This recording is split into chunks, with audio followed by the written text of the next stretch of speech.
Hey, what's up, guys? How's it going? So this is the team that you guys ought to use for Saberfang. And of course, this is a level 1 Saberfang. And again, in case you're wondering, alright, in the case of Saberfang, and again, I always find this fairly interesting, because again, we are not using monster hunting here. We do not have monster hunting boosts, okay? None of that. Alright? But you notice that it is 78%. 78%. Okay, look. All I can tell you is the Wikipedia lies. All right, do not trust the Wikipedia. It's unfortunately I don't know who put the ratios in there, but they're wrong. If you're trying to kill Saberfang, all right, one of the things that I recommend you do, because again, all right, when it comes to killing Saberfang, he's a high P defense. AKA he is very heavy physical defense. All right, that means any of your physical based heroes that do physical based damage are not going to do jack squat against this guy. All right, that means in order to do any damage, you need to kind of consider, instead of using, like in this case, you can see there's a C Squire, a Sage of Storms, a Snow Queen, etc., etc. You kind of need to be using things like Elementalist, because that's going to boost your int, which is going to increase the overall attack of the team. And the other thing that you ought to at least consider is if you're in like level 3s and 4s, you may want to use Prima Donna, because she will also improve the int of the team.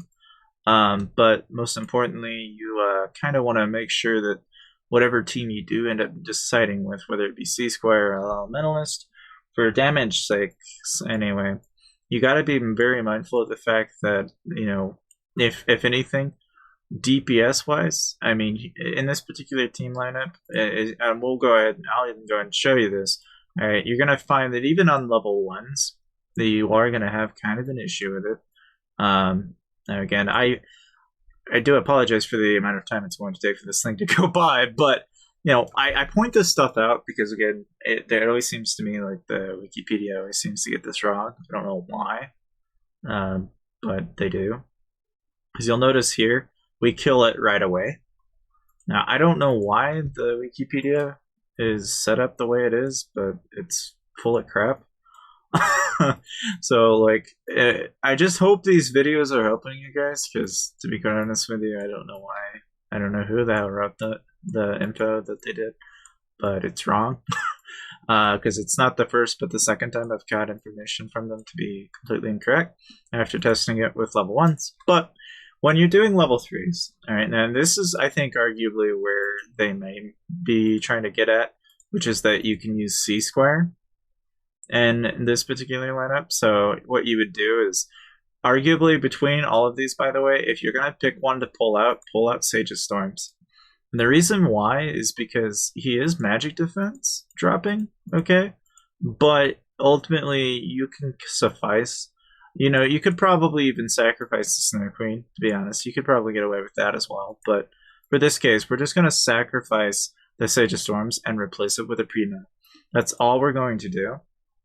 And we're only going to do that so that the team survives.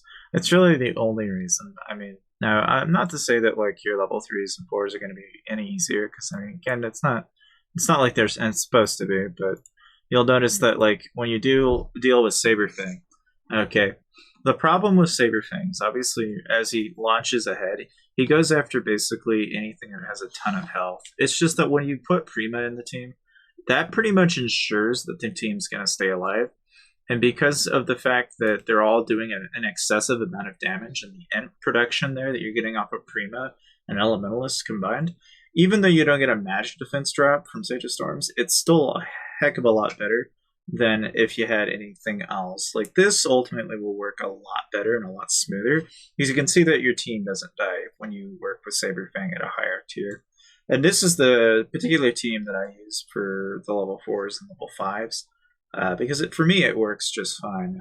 I could see where some people might, you might see some trouble when you get up in there, because you can still see how, like, if you get like an incinerator caught in a glut, you might actually be in some trouble at certain points when you start dealing with like the level 4s and 5s.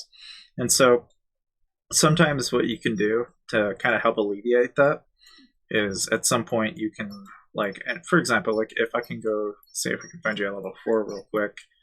I need to find a level 4. Where is a level 4? I do not know where a level 4 is. Oh boy. Again, and this is the unfortunate thing about being able to actually look around for these, is that unfortunately sometimes level 4s are not as easily found as you would expect. And again, in case you're wondering, where to find the tiers of monsters, they oftentimes kind of surround themselves in according to how close they are to certain locations. So sometimes you'll find like abundances of level 4s in and around certain areas. Now, right now, it seems to me like, okay, there we go. All right, so, and again, that took a little while, but for this particular team, all right, like I was telling you earlier, Snow Queen has her perks and benefits, but it's a certain point you may end up having to pull her in return for a Sage of Storms. And there's nothing wrong with that if you don't, like, if you want to swap them out, you can. There's nothing necessarily better or worse about either composition. You could just as easily pull, well, if you wanted to, you could very easily probably get away with, so obviously I'm not counting any pay-to-play heroes here because I know a majority of you out there are probably not using pay-to-play heroes. But if you wanted to know a few that would be really useful, you want to use probably Petite Devil, because again, that's one of the higher DPS based magic heroes you can get in the game, because of his mass ultimate, which does a ton of damage. You can also put that in tandem with what some heroes that would really come in handy for this would be like Dream Witch and Dark Follower, both of them being good picks, or even Witch Doll probably wouldn't be so bad. But again, it's ultimately boils down to the fact that if you got more healers, that's gonna help us in quite a bit, at least when you're dealing with a level 4. And I point this stuff out because, again, it doesn't seem to me that a lot of people are kind of branching off into the higher tier monsters the same way as everyone else is. So I thought I'd kind of shed some light on that because it seems that not everybody seems to know this. But, of course, one of the reasons why, and this is the key part with like actually doing the higher tier monsters, is you got to be able to figure out, and again, this is going to be different for everybody because a lot of the time your heroes are not going to be gold level 60 and have most of their actual rank 8 and all that part set it up. So the DPS is going to vary depending on the heroes that you have access to. So certain teams may in fact be more damage oriented for you than it will be for me. I'm just saying that when you're at the absolute maximum, like I am at this point, this is like the bare minimum of what you should expect with the kind of team that I'm currently using. Now, granted, we're working with, fairly simple logistics here. It's again the distance I have to say is quite a long distance, but sometimes level 4s can be a little tricky to find, especially with certain monster types. But in the case of getting Saberfang, right, the one thing that I recommend you do, though, is you definitely want to be very mindful of the fact that, like I was showing you earlier, the one problem in this team is that oftentimes that Saberfang is going to kind of launch ahead and he's going to try and kill usually your healer or your incinerator almost right away. But you can see that even then, at 1%, it's not doing terrible. Like for this particular team lineup, it actually doesn't do all that bad. Part of the reason why we keep Snow Queen in here in the first place is because of that Frost Shield, which kind of defends the team from defense damage, which is part of the reason why I picked her over Sage of Storms. Because in the end, what comes down to it is you kind of want to go for that DPS, but you want to keep your heroes alive. You can kind of see he kind of bounces back between the Snow Queen and Incinerator in this particular instance. And that can be kind of a problematic situation, but so long as you've got Prima in that team, you're usually okay. And that's kind of how you can maximize the amount of damage with the level 4s and 5s. And again, I'll even show you a level 5 just for the sake of the video, because, why not, right?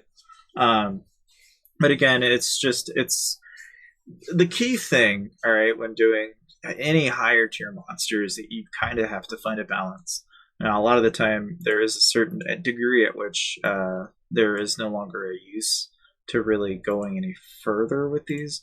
Again, I'm going to speed this up a little bit just for the sake of the video because it's, yeah, just a little too long. I don't want to wait that long. But yeah, so let's see if I can find us a level 5 Saberfang here. Okay, so like this Saberfang right here. Alright, and again, same deal as before. Alright. Same exact team. Alright, and again, I wanted to show you this because again, this is something that I frankly feel like, you know, kind of just hammers in the point that I'm trying to make with this team, which is that I personally feel like this team works great for the level 4s to level 5s, but I want to stress that, like, at least in my experience, this team it may not be doing, I mean, I think it does the most damage, but maybe there's a better team, I don't know, but the one that the wiki is suggesting is not a team that I suggest because it clearly isn't working. But like here, you can see you only do 0.38. The problem with Saberfang at level 5 is that he becomes a little bit more than most people can handle as a free-to-play. Like, he becomes a little bit much. It's not impossible, but like the DPS on him is not very good. And you'll see here in a minute as to why. Because ultimately what the problem you're going to have with Saberfang at level 5 is at this point he's doing so much DPS that if you're not careful, your Incinerator or your Snow Queen or your Bombing Goblin, they're going to die pretty soon if you're not careful. If you want to remedy this, though, with like a level 5 Saberfang, the only thing I think you could probably attempt, really, at this particular point, if you're really having struggles with it, is you can try and just use like a, well, like, yeah, as you can tell, the team stays alive for the most part, but like, the reason why I'm saying, like, you see at the end you lose your elementalist and then you start having problems. Like, if you want to change it, you can, and maybe there's a better instance of this with like pay to play heroes. And I would say the only heroes that I think would probably work really well would probably either be Twilight Priestess for replacement to in this particular team. You would probably want to replace Twilight Priestess with, I think you want to probably replace Bombing Goblin with Twilight Priestess. And then the other slot would probably have to be the Dark Follower in this, in one of the slots, whether that be Snow Queen or Elementalist, being up to you. But that may work out just a little bit better. But again, I'm only speculating. But needless to say, that is pretty much the team that I recommend you use for Saberfang. I hope you guys enjoyed the video. Make sure to like and subscribe. Check out these videos, and I'll see you guys next time.